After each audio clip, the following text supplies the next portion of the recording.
गुरुवर के चरणों में नमोस्तु नमोस्तु नमोस्तु। गुरुजी, मेरा प्रश्न ये है कि क्या अधिक पैसा और सफलता कर्म बंधन बांधता है या ये हमारी दृष्टि पर निर्भर करता है? देखिए, पैसा और या धन कहूँ या सफलता कहूँ, ये प्राप्त करते समय आपने क्या पुरुषार्थ किया है, क्या क्रिया की है, वो कर्म बंध है। सफलता और पैसा कर्म बंध नहीं है। आपके बाजू में माना कि एक रस्सी रखी है, तो रस्सी में कोई पाप है ही नहीं, है ना। आपके पास जेब में अगर 500 का नोट है अभी, तो उस नोट में कोई पाप नहीं है, हिंसा नहीं है, झूठ नहीं है, चोरी नहीं है, कुशील नहीं है, कोई परिग्रह नहीं। वो वस्तु परिग्रह नहीं है, उसके प्रति जो आपकी भावना है वो परिग्रह। उस 500 के नोट की आपने द्रव्य लेकर के मंदिर में चढ़ा दी तो पुण्य हो गया, और 500 के नोट का अगर किसी ने दुरुपयोग कर लिया, किसी ने व्यसन कर लिया, तो पाप हो गया।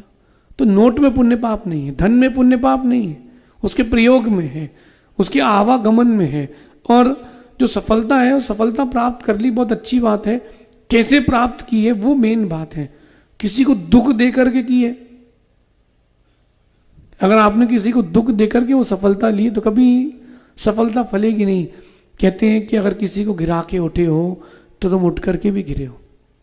तो ये बात है, कहीं ना कहीं इस बात को समझना, सफलता प्राप्त करना हमारा अधिकार है, कर्तव्य है, लेकिन किसी को रौंद के नहीं, अपनी गति से चल करके ऐसा समझना। लेकिन इसमें कोई पुण्य पाप तब है जब आप उस क्रिया, किस क्रिया के द्वारा आ रहे हैं।